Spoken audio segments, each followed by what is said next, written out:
I'm Sandy Scott, and I'm going to be discussing human trafficking with you today.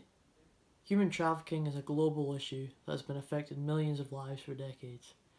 My research question for this study is how can the disciplines of business and nursing help to save victims from the system of human trafficking?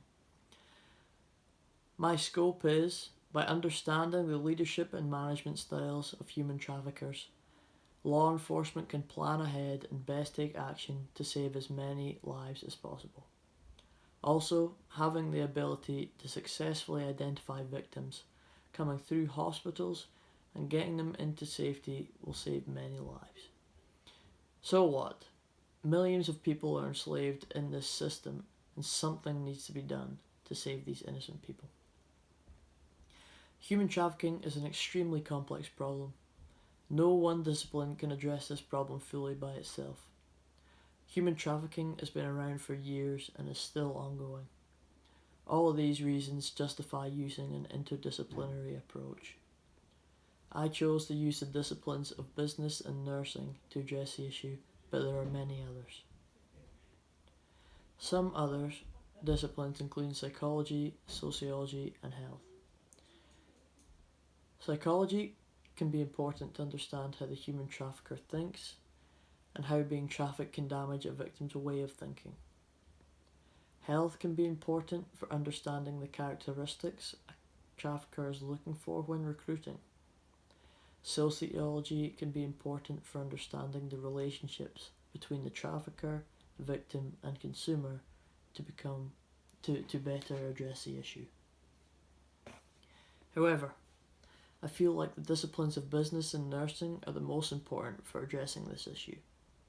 Business is one of the most prevalent disciplines worldwide, and many of the principles and theories within it can be applied to the most complex issues. Nursing can explore the health and safety of human trafficking, specifically the victims, which is one of the most important aspects of the global problem. In my literature review, I discovered some great insights. Starting with nursing, I found that doctors and nurses look at both physical and psychological symptoms of being trafficked. STIs, or signs of abortion attempts, are significant physical signs of a person being trafficked. Also, body language is hugely important to pay attention to. A common procedure used in hospitals to identify victims is a 7-step process. This process is in place to identify red flags and provide help through global human trafficking agencies. These medical processes can vary from country to country and even hospital to hospital, so there is a little inconsistency there, and some will be more effective than others. For the business portion of my study, I found that traffickers have popular or preferred locations where they recruit. The Lao Thai border is one example where young females are very vulnerable to being recruited. Migrants, like the ones wishing to cross the Lao Thai border, are often misled by false promises of a better life in more affluent destination countries, said by Peters in 2012. Orphans are vulnerable to being recruited through the unfortunate events of disease, disaster, and war, also said by Peters in 2012. One author, Wheaton, stated that human trafficking can be addressed by ending world poverty, eradicating corruption, slowing the population explosion, halting environmental destruction and armed conflicts, cancelling international debts, and getting governments to keep the promises they make every time they pass a law. This is a very wordy and emotional statement, but if you break it down to each element, I believe they make some great points. De Hert discovered that for every human trafficker caught, there were 800 people trafficked in 2006. This was the stat that put everything into perspective for me and really showed how big of an issue human trafficking is. A 1% point increase in migration prevalence effectively translates into a 5% increase in the predicted probability of human trafficking on the household level, as said by Mahmood in 2010. This author looked at the relationship between migration and human trafficking and felt that decreasing migration rates would help address human trafficking. Step 6 involves analysing the problem and evaluating each insight. Each discipline has their own perspective on the problem of human trafficking. The discipline of nursing has the perspective of addressing the issue of human trafficking through identifying victims coming through the emergency service department. When identified, they can begin helping them get healthy and find help to get them out of the human trafficking system. The discipline of business has the perspective of addressing the human trafficking issue through identifying the tactics of the human traffickers to better understand how they work. By understanding how traffickers treat their business, we can adjust our plans with law enforcement to more effectively address the issue. The disciplines of nursing offers insight for the procedures of victim identification, victim treatment, and further help from outside agencies.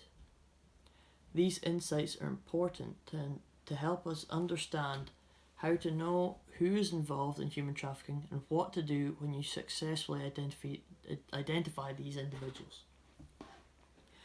The insights are reliable as they are coming from medical peer-reviewed journals. The discipline of business offers insights for victim characteristics, location of abduction, and suggestions for prevention and addressing the issue. These insights are useful to help know who is being taken and for what reason. Also, they help us to understand where victims are generally being picked up and for what reason that location is common. Also, they offer great insights into the causes of human trafficking that should be addressed primarily to address the issue. These insights are reliable as the authors are writing in peer-reviewed business journals. There are a few sources of conflict. The first would be the difference in procedures for identifying victims. These procedures can vary from hospital to hospital and country to country. The second is the protocols for getting victims to safety. Some recommend referring to global human trafficking agencies, while others recommend providing local referral options. The third is a conflict of theory. Some want to address the issue from a prevention standpoint, while others want to address it from a treatment standpoint. One author suggested tackling the migration issue to lower the risk of people becoming victims of human trafficking, while others are addressing the issue directly and are trying to save the victims from the current human trafficking system. Step 8 involves creating common ground. There are many insights between the disciplines of nursing and business where common ground can be created. It was previously mentioned that there were differences in procedures between emergency service departments. However, these procedures had the same common goal in mind: to save patients from the human trafficking industry. Also, there were differences in authors' beliefs as to what the most effective way would be to save human trafficking victims. Common ground between these authors can be seen through their shared desire to save victims and address a human trafficking issue. Common ground can be created between the difference in theory, referred to across the disciplines of nursing and business. The theory difference is that some authors are trying to prevent the issue, while others are trying to address it directly. Both these theories share the common goal of having as few victims in the human trafficking industry by taking action against it. Lastly, there is a link between business and nursing in the area of victim identification. When Mullen states victims will often be young, often female, individuals crossing the border who are looking for an improved way of living as they are vulnerable, he is giving a description of a typical human trafficking victim. This description is useful for the nurses and doctors in emergency services for identifying individuals that come through the hospitals. Therefore, both disciplines share the common ground of being able to identify victims of human trafficking in need of help. Step 9 comprises of creating a more comprehensive understanding.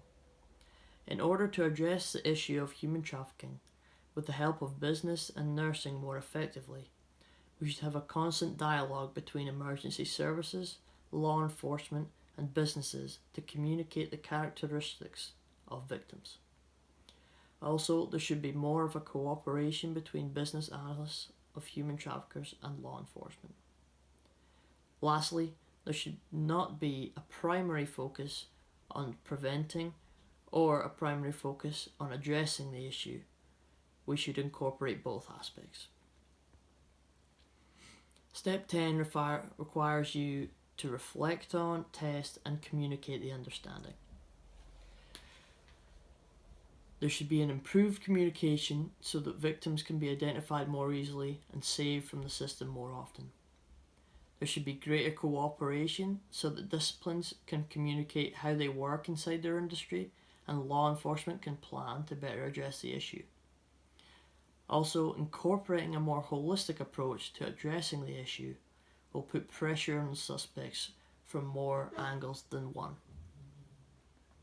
This research really challenged my bias on the approaches to addressing human trafficking. I previously believed that catching the traffickers would be best, but after reading the literature, I have seen how many great approaches there are on both the prevention and treatment standpoints. I was shocked at how frequently it occurs and how global the issue is. It amazed me how destructive and difficult to manage human trafficking is. The business of human trafficking is so layered, meaning that traffickers will often send employees to handle business, which makes it even more difficult to catch the leaders and save as many victims. Thank you for listening.